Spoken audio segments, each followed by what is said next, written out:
All right, so we've isolated the novel, at least provisionally, from Woolf's comments about atoms falling and nothing being forbidden in fiction, and about how we shouldn't mistake big things as being more important than small things in life or in literature.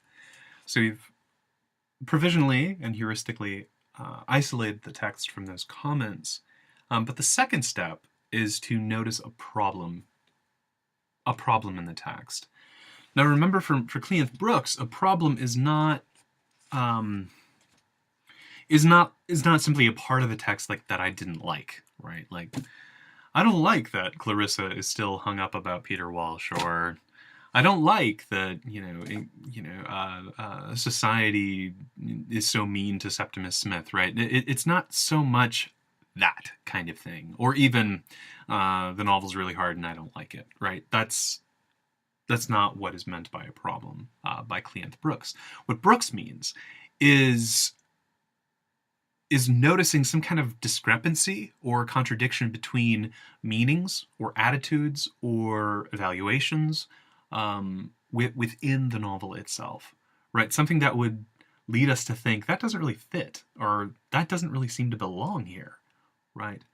And whether that's a symbol that seems to recur, whether it's a theme that sort of butts up against something else that seems to be indicating its opposite, whether it is truthfully the oscillations of narrative perspective that make the novel so difficult to read, whether it's competing portrayals of Clarissa Dalloway, right, who which would lead us to ask, well, is she our heroine or isn't she? Right? Are we supposed to admire her or hate her? What are we supposed to do? Right? So anything like that would be a kind of problem.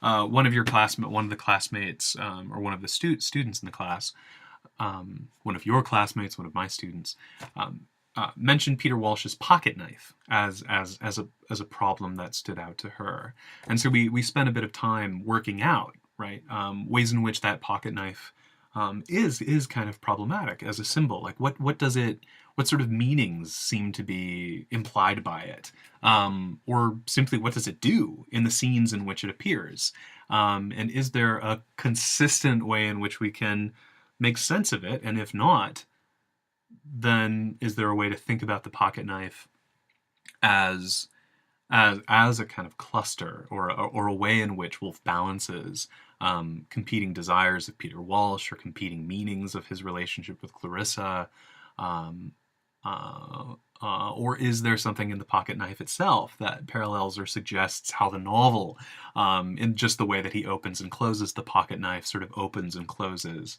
um, the characters' minds to the past? Like, who knows what that might mean, right? That's a kind of loose analogy that might not get us anywhere, but it's interesting, nevertheless. Okay, and another student brought up the scene in which Clarissa is mending her dress and is holding scissors, and the way in which there's a kind of odd um, positioning of characters with sharp objects in their hands in this scene of reunion between Peter and Clarissa, and how that has a kind of foreboding, gives a kind of foreboding or even violent flavor to that scene, and that's a problem too, right? That could be an interesting problem that we then pursue and develop and track across the text. Whether the problem be that of violence, whether it be that of sort of sharp objects, whether it be the problem of the knife, or of puncturing or penetration or cutting or something like that, um, that could be something we pursue, right? But in the second half of class, what I did is I shared a passage in the novel that I have never shared with students before, and that I've never written about before. It's one that stood out from. This is the 11th time I've read this novel, and there are people in the world who've read it far more times, many more times than I have. Um, but nevertheless, it was a passage that stood out to me this time, and that did indicate to me problems that I've noticed before in the novel, and it's a problem of competing attitudes between characters, And so I really began thinking, especially while I was taking the bus up to Providence on Tuesday, about how this problem might recur throughout the novel and the way in which this passage or others like it are key to showing not only how the novel itself balances competing meanings and attitudes and impulses and significations and whatnot, but maybe too how to make sense of some of what Woolf says. So instead of grounding ourselves in what Woolf says as evidence, showing how the text itself gives us enough, all on its own. It gives us enough on its own to understand what Woolf may or may not have meant in some of the passages on that handout. Okay, so so the passage I want to read is actually near the end of the novel. This is after the party has started, that the party that Clarissa Dalloway has arranged and composed for this evening. It's after Septimus's suicide. It's after Clarissa finds out about the suicide of this stranger from William Bradshaw and his wife, who are attending the party, and whom Septimus and Rhesia had visited earlier that day. It's after she wanders off on her own and has this brilliant moment of solitude in which she's reflecting on the death of this stranger, this man she's never met, and with whom she has so little in common, or does she?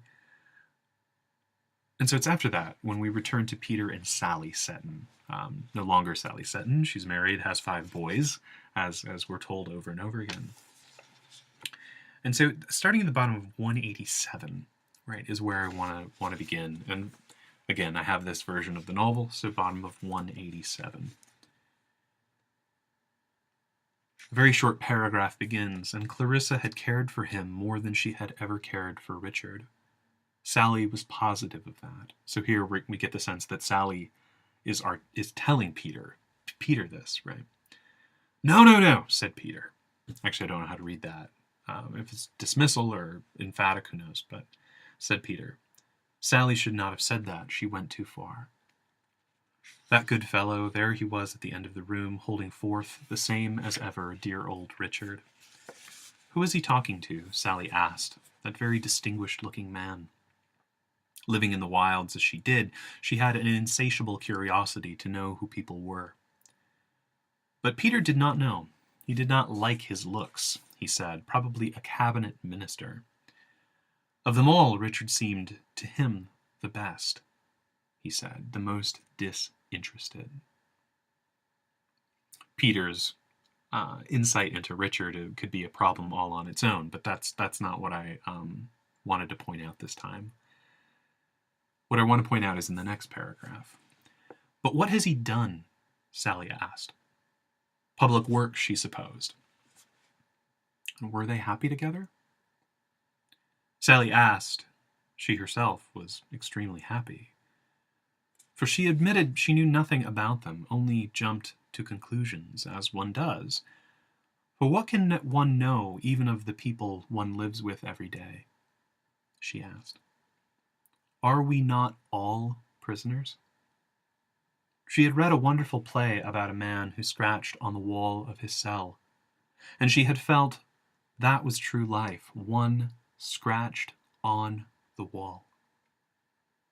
Despairing of human relationships, people were so difficult, she often went into her garden and got from her flowers a peace which men and women never gave her. But no, he did not like cabbages. He preferred human beings, Peter said. Indeed, the young are beautiful, Sally said, watching Elizabeth, again Clarissa and Peter's, Richard's daughter, cross the room. How unlike Clarissa at her age. Could he make anything of her? She would not open her lips. Not much. Not yet, Peter admitted. She was like a lily, Sally said, a lily by the side of a pool. But Peter did not agree that we know nothing. We know everything, he said. At least he did. So that's the passage, right? So what problem does it raise for me? Well, it raises two competing attitudes about our existence in the world, right? I mean, what is Sally's attitude? Right? Sally's attitude is in some sense that we are irrevocably separated from each other, even from those closest to us, even from our own sons, our own daughters, our own wives, our own husbands, our own mothers, our own fathers, our own siblings, and maybe even from ourselves, right? That life is nothing but, for Sally, at least in this moment when she's talking to Peter, nothing but a kind of scratching on the wall. This is a rather pessimistic view, but we could find parts of the novel in which this seems to be true. Right? That's step 3, though. I still haven't finished articulating the problem.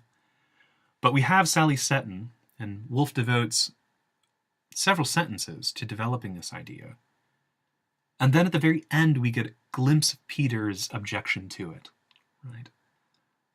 That no, we're not in cells scratching on walls. Right? We know, as he says, everything. Right? So it's this competition between ideas, between meanings, between attitudes toward the world and toward life, that stood out to me when I was reading this novel. And it stood out to me in a passage that is not all that well known, not all that famous, somewhat on the margins, and yet seemed to capture for me a problem that the novel does struggle with throughout. Okay. So that's step 2. Notice a problem. Boom, there it is. This paradox, right? Do we know or not know? Are we alone or connected? Right? Are we cut off or do we have access to each other? In everyday life, right? Ordinary life, ordinary day. What is the condition of our relation to an existence with other people? Right? That's the problem that stood out to me. Okay. So now there's a lot of things that I could bring up, right, in terms of how to make sense of this. Because there seems to be some evidence for this with, for instance, Sally, right? Not for instance Sally, but some evidence, for Sally's point of view, right? And instead of reading thousands of passages to you, I would only ask that you look at the moments in which Woolf has us inhabit the mind or the condition of Septimus Smith. Right? It's as if Septimus himself is sort of stuck in a cell, scratching at a wall. Right? When he's first introduced to us, we see him standing at a crosswalk, and the novel says he is unable to pass. Now, literally, that just means he can't pass the street or he can't move forward because there's the commotion with the motor car. And yet, in another sense, it is the case that he can't pass. He hasn't been able to deal with, negotiate, and heal from the trauma not only of the war, but of losing Evans, right? Of losing Evans. He has not been able to develop a nourishing relationship with his wife, Rezia. And despite the moment of lucidity at the very end, right, one of the reasons he does commit suicide is partly because of his illness, but for other reasons too, he can't get out. Right? And so, like Clarissa says, in her moment of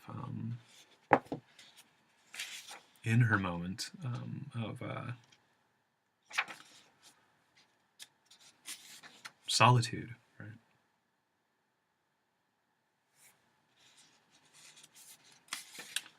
I'm so sorry. I get lost flipping through these pages. So, turning page 180, as she says on page 180, she had once thrown a shilling into the Serpentine. This is page 180. She actually remembers doing this back on page 9 as well. She had once thrown a shilling into the Serpentine, never anything more, but he had flung it away. They went on living. They, they would grow old. A thing there was that mattered, a thing wreathed about with chatter, defaced, obscured in her own life, let drop every day in corruption, lies, chatter. This he had preserved. Death was defiance. Death was an attempt to communicate. People feeling the impossibility of reaching the center, which mystically evaded them. Closeness drew apart, rapture faded. One was alone. There was an embrace in death. Right, and so we can see, at least in some of those sentences, the way in which Clarissa herself reads in Septimus's suicide perhaps one of the greatest scratchings on the wall that he ever attempted, right? An attempt to communicate, right? The only sort of exit available to him out of this cell was out of that window, as it were. At least in the cultural conditions in which he found himself. And despite all our strivings, right, Clarissa seems to be saying, we are alone. We are alone. Right? Okay, so that's a recurring pattern, right? We've gone to Septimus and we've circled back to Clarissa, right? Pages before Sally Setton's sort of theory of how we are each stuck in our separate selves, right? But Clarissa is also gives evidence for the ways in which this isn't true, right? That this is not the case, right? So if we flip back to page 9, the moment in which she first remembers the moment of throwing away a shilling into the Serpentine. Let's go back there. Actually, bottom of page 8, okay? This is Clarissa. Her only gift was knowing people almost by instinct, she thought, walking on. If you put her in a room with someone, up went her back like a cat's, or she purred. Devonshire House, Bath House, the house with the china cockatoo, she had seen them all lit up once, and remembered Sylvia, Fred, Sally Setton, such hosts of people, and dancing all night, and the wagons plodding past to market, and driving home across the park. She remembered once throwing a shilling into the Serpentine. But everyone remembered. What she loved was this, here, now, in front of her, the fat lady in the cab. Did it matter then, she asked herself, walking towards Bond Street, did it matter that she must inevitably cease completely? All this must go on without her. Did she resent it? Or did it not become consoling to believe that death ended absolutely? But that somehow in the streets of London, on the ebb and flow of things, here, there, she survived, Peter survived, lived in each other, she being part, she was positive, of the trees at home, of the house there, ugly, rambling all to bits and pieces as it was, part of people she had never met. Septimus. Being laid out like a mist between the people she knew best, who lifted her on their branches as she had seen the trees lift the mist. But it spread ever so far, her life, herself. So in that passage, whereas in the passage where she remembers throwing the shilling into the river, or into the Serpentine, after Septimus commits suicide, it's as if she is thinking to herself what Sally Setton thinks, right? That we are alone, irrevocably alone in this world, right? Even from people who seem close to us, right? We can't really know anything about them. We're cut off from them. The best we can do is scratch on the wall separating us, and so communicate through that wall by way of scratches, right? But then here, the first time she mentions throwing away the shilling, Clarissa seems to be saying something that Peter says after, right, Sally Seton sort of expresses her position about each of us in a cell, Peter says, no, we do have access. We do have access. We know everything. Right? Now, what we might say here, right, and actually, let me pause. We can see this at work in all sorts of other ways in the novel, too. Right, that the novel, and now I'm beginning to try to move it, right? I've tracked this problem through a few parts of the book. We could track it through many more. But what we might begin seeing is that the novel doesn't prefer one of these over the other. It sort of gives equal time to both of them.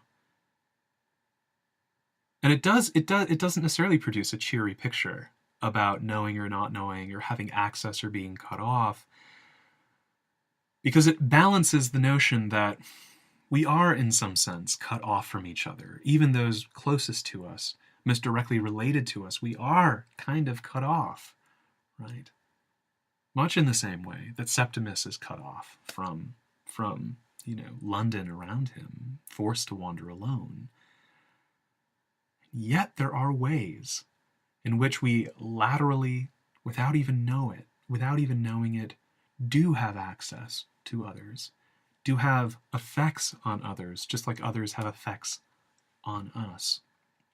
And so that miracles like Clarissa learning about the death of Septimus Smith can produce such a robust moment of insight, right? Whether or not that insight will follow Clarissa once she goes back to the party is another matter, right? But nevertheless, there is something of a miracle in the way in which Septimus's suicide does manage to communicate something to a woman he's never met, and with whom he would have no reason to spend time in his own life, right? So again, the novel sort of clusters those together and holds them in a kind of harmony that is a bit saddening, right? Maybe a bit pessimistic to some of us, but nevertheless still quite breathtaking in how it unfolds. Right? So that's kind of step 4, the way I've tried to show that those competing attitudes actually show us something about how the logic of the novel operates. And to support that idea even further, we could point out things like the narrative perspective, right? So let's read. Video is getting a little longer than I wanted it to be, but I'm just going to read the first paragraph of the novel in order to demonstrate another way in which this competition between access and separation, between knowing and not knowing, between being stuck in a cell and having a kind of communion with people, even people we've never met, a communion that lasts even after we die, right? Not in the kind of afterlife. Remember, Clarissa is a rather vehement atheist, but in another way. How this competition is actually at work in the very, very perspective of the novel itself, meaning how it is told, the perspective from which it is told. So let's just quickly read the first page. Mrs. Dalloway said she would buy the flowers herself. For Lucy had her work cut out for her. The doors would be taken off their hinges. Rumpelmeyer's men were coming. And then, thought Clarissa Dalloway, what a morning, fresh, as if issued to children on a beach. What a lark, what a plunge! For so it had always seemed to her when, with a little squeak of the hinges, which she could hear now, she had burst open the French windows and plunged at Burton into the open air. How fresh, how calm, stiller than this, of course. The air was, in the early morning, like the flap of a wave, the kiss of a wave, chill and sharp, and yet, for a girl of 18, as she then was, solemn, feeling, as she did, standing there at the open window, that something awful was about to happen. Looking at the flowers, at the trees with the smoke winding off them, and the rooks rising and falling, what a lark, what a plunge, standing and looking until Peter Walsh said, musing among the vegetables, was that it? I prefer men to cauliflowers. Was that it? Notice we see right in that I prefer men to cauliflowers, we get another a sort of anticipation of that later conversation between Sally and Peter. That's not why I'm reading this, but just want you to note the way in which pages in this book connect up with each other, right? That there is an access between pages and passages that the sequence of the pages doesn't control, right? That page 9 connects to 180, that page 3 connects to page 189, right? In these sort of tunnels of echoing. Okay. But anyway, keep going. Was that it? So she's trying to remember what Peter said. He must have said it at breakfast one morning when she had gone out on to the terrace. Peter Walsh. He would be back from India one of these days, June or July. She forgot which, for his letters were awfully dull. It was his sayings one remembered, his eyes, his pocket knife, there's the pocket knife, his smile, his grumpiness, and when millions of things had utterly vanished, how strange it was. A few sayings like this about cabbage. So that those opening paragraphs and opening sentences can be incredibly difficult for a first-time reader of Mrs. Dalloway. And why? Because the narrative perspective, it seems, is so close, almost cinematically so close to Clarissa Dalloway, that it obfuscates and obscures for us what is actually going on, right? It's almost as if we were pressing our faces up against a giant television screen, a giant television screen that's supposed to make it easy for us to see what's going on. But our proximity to it is actually messing up, right, our ability to see what's happening, right? And so even in the very perspective itself, we have access to Clarissa's thoughts, but we are so close to them. We are so close to the operation in which Clarissa, in the present in 1923, is transported back to being 18 years old that fast in the middle of a sentence, right? That it can make us forget that we're not at Burton, we're in London, 1923, right? 1923, not the late 19th century at Burton. So anyway, just to show that even the perspective itself is performing and working out and balancing this problem of access and separation, right? And even the way it transitions between characters, right? With the sounds of Big Ben, with the sound of the motor car back front firing, with the aeroplane flying overhead, that each of these things are ways to compose and give access to a multiplicity of characters, over 100 minor characters in this novel, right? And yet each of them, while looking at those things or hearing those things, know nothing about one another's lives, right? So there too, each character in a separate cell, and yet connected at the same time by way of these other events or other objects. So that's another way in which that tension between, or that paradox between access and separation, again is brought into a kind of harmony where one doesn't trump the other, but that they exist in a kind of cooperation, collaboration, and competition with one another throughout the novel. Okay. One, of course, could say a great deal more than this. I was writing down some other ways in which this operates, that the problem of connection, intimacy, continuity is always, it seems, at odds with ignorance, loneliness, and invisibility in this novel. In the difference between Septimus Smith and crowds, the discrepancy between Clarissa Dalloway and Peter Walsh's versions of each other, the way in which the mad must be quarantined, literally cut off, sent away from the workings of the city itself. The image of the thread that is snapped or cut, the spider's thread, after Richard Dalloway's luncheon with Hugh Whitbread and Lady Bruton. Passages about mystery and love and religion late in the novel, after Miss Kilman leaves with Elizabeth. This is on pages 123 to 25. Peter Walsh's dream, pages 55 to 57, of the solitary traveler, the idea of being solitary, again cut off, again in a dream. His fantasy from 51 to 53, following this random girl through London, somewhat creepy, we might add, but the way in which he's fantasizing in a story in closeness and intimacy with her, that of course is premised upon the radical separation from her. They're complete strangers, right? on pages 46 and 66, Clarissa Dalloway and Septimus Smith respectively articulate the feeling of being utterly alone. Septimus's worry on 84 to 85 that he can't feel, that he's not connected to other people, which of course is so funny because Septimus seems to be the only one who's feeling the aftermath of World War I. Right? This is a city that's experiencing a kind of amnesia, as it were, that the war is over. And yet for Septimus, it's not. He lives it daily. So on the one hand, he can't feel, but on the other hand, he's feeling everything, right? He's feeling everything. And of course we could keep going. Clarissa Dalloway's ignorance about, the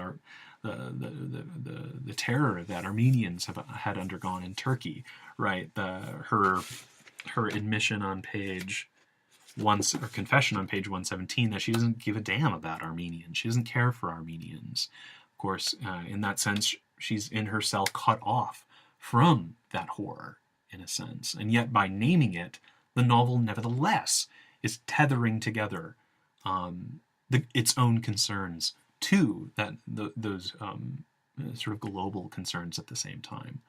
So yeah. So anyway, I hope that makes sense, and I hope I showed how to move from isolating the text. To notice I did not rely on any of the passages on the handout by Wolf. So isolating the text, finding a problem, that tension between Sally and Peter at the end of the novel, tracking the pattern through Clarissa, through Septimus, through the perspective of the novel, through other things, only to show that in some sense one doesn't win out over the other, but rather they feed each other into a much more complex picture of what the novel has to say, as it were, or, I mean, this is to reduce it to having a meaning or a moral, right? But so maybe we should say what the novel expresses about what it means to live and to exist post-war, right, in London. And maybe just what it even means, in a more philosophical sense to exist as a human being. So, and I say that in terms of what the novel might be doing, not what we should take away from it, but maybe what the novel itself is doing. Okay, all right. So that went much longer than I wanted it to, but I hoped that helped, and I gave page numbers on purpose because I want it would be beneficial maybe for you to go back and check those pages on your own. Okay.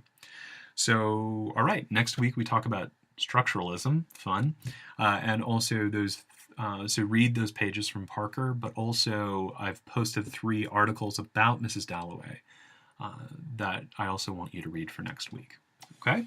All right. As always, if you have questions, phone me, text me, email me. I'm available. Okay.